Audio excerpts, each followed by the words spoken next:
Morning student, जैसा कि आपको पता है हम इलेक्ट्रल पॉलिटिक्स चैप्टर पढ़ रहे थे, जिसमें हमने पढ़ा था कि इलेक्शंस हैं वो क्यों करवाए जाते हैं, इलेक्शंस की नीड क्यों है, इलेक्ट्रल कॉन्स्टिट्यूंसी क्या होती है, कॉन्स्टिट्यूंसी क्या होती है। इनफैक्ट हमने ये पढ़ा था कि जब देश में इलेक्शन होते हैं तो देश है वो कॉन्स्टिट्यूंसी में बढ़ जाता है। फिर हमने पढ़ा था कुछ कॉन्स्टिट्यूंसीज़ हैं वो रिजर्व कॉन्स्टिट्यूंसीज होती हैं, वीकर सेक्शन है उनके लिए रखी जाती है, schedule caste, schedule tribe, Dalits के लिए कुछ रिजर्व कॉन्स्टिट्यूंसी रखी जाती है। फिर हमने वोटर लिस्ट के बारे में पढ़ा था कि वोटर लिस्ट को रिन्यू किया जाता है, जिसको हम इलेक्टोरल रोल भी कहते हैं। जो एलिजिबल वोटर्स होते हैं, एलिजिबल वोटर्स का मतलब जो अडल्ट हो जाते हैं 18 ईयर्स या 18 ईयर्स से अबव हो जाते हैं, उनको उनका नाम है वोटर लिस्ट में शामिल किया जाता है। आज हम पढ़ेंगे नॉमिनेशन ऑफ कैंडिडेट के बारे में।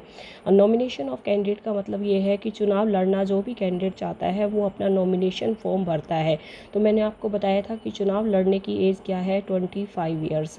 चुनाव लड़ने की एज क्या है, 25 ईयर्स। मैंने आपको ये बताया था कि अगर हम बात करें रूरल एरिया की पंचायत इलेक्शन की तो 21 ईयर्स एज है वो मांगी जाती है, और जनरल इलेक्शन में 25 ईयर्स एज होती है, और 18 ईयर्स जो एज होती है वो वोट देने के लिए वो व्यक्ति एलिजिबल हो जाता है। अभी हम क्या पढ़ रहे हैं, nomination of the candidate. We noted about that in a democratic election people should have a real choice. Democratic election में लोगों के सामने रियल चॉइस होती है। This happens only when there are almost no restriction on anyone to contest an election. और ऐसा इसलिए होता है कि किसी पर कोई रेस्ट्रिक्शन नहीं होती कि वो इलेक्शन में भाग ले सकता है। This is what our system provide. Any one who can be voter, जो भी व्यक्ति वोटर होता है, can also become a candidate, वो भी इलेक्शन लड़ने के लिए कैंडिडेट बन सकता है। Only difference is that is the important point. Difference क्या है, that in order to be a candidate the minimum age is 25 years.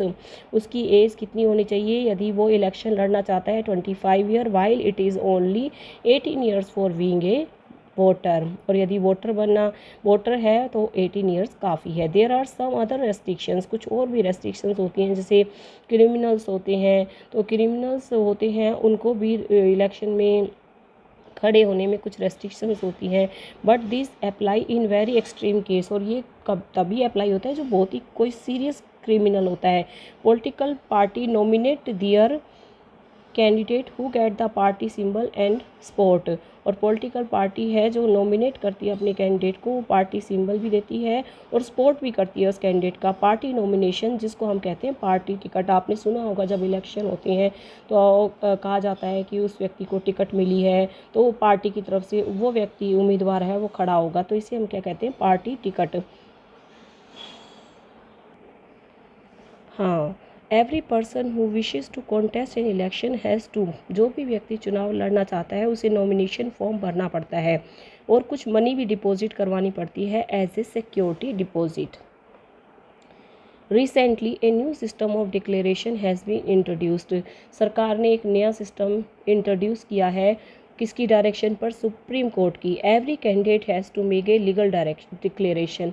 Her candidate को लीगली डिक्लेयर करना पड़ेगा, पूरी डिटेल देनी पड़ेगी, अपने कोई क्रिमिनल केस उसके अगेंस्ट पेंडिंग है, या फिर उसकी एसेट्स का मतलब होता है संपत्ति, या लायबिलिटी मतलब उसको कितने लोगों को उधार देना है उसको या उसकी फैमिली को, उसकी एजुकेशनल क्वालिफिकेशन क्या है, ये सारी बातें उसे किस में भरनी पड़ेगी, नॉमिनेशन फॉर्म में।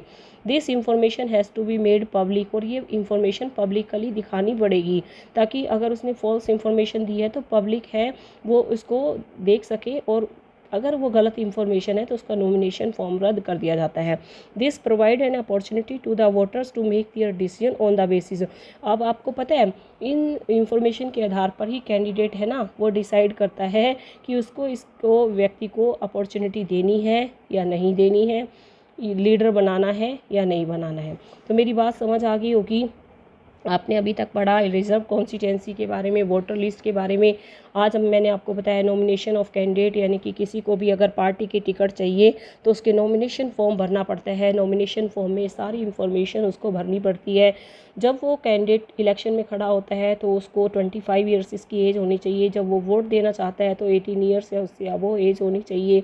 ठीक है बेटा, तो ये सारी बातें आप ध्यान रखेंगे। एजुकेशनल क्वालिफिकेशन के बारे में कैंडिडेट की बहुत ही क्लियर है कि पहले तो ऐसा होता था कि कोई भी एजुकेशन क्वालिफिकेशन नहीं होती थी। जो भी लीडर्स होते थे ये बेसिकली है ना अनपढ़ ही होते थे, पर अब सरकार ने थोड़ा बहुत है, 10वीं पास व्यक्ति है वो भाई चुनाव लड़ेगा या कुछ ऐसा है ना, ऐसे एजुकेशनल क्वालिफिकेशन को वैसे इतनी इम्पोर्टेंस पॉलिटिक्स में है वो नहीं दी गई है। ठीक है बेटा, तो अपने अगले वीडियो में हम पढ़ेंगे इलेक्शन कंपेनियन। इलेक्शन कंपेनियन में हम पढ़ेंगे किस तरह से इलेक्शन के प्रचार प्रसार का काम किया जाता है, कितने समय पहले शुरू हो जाता है।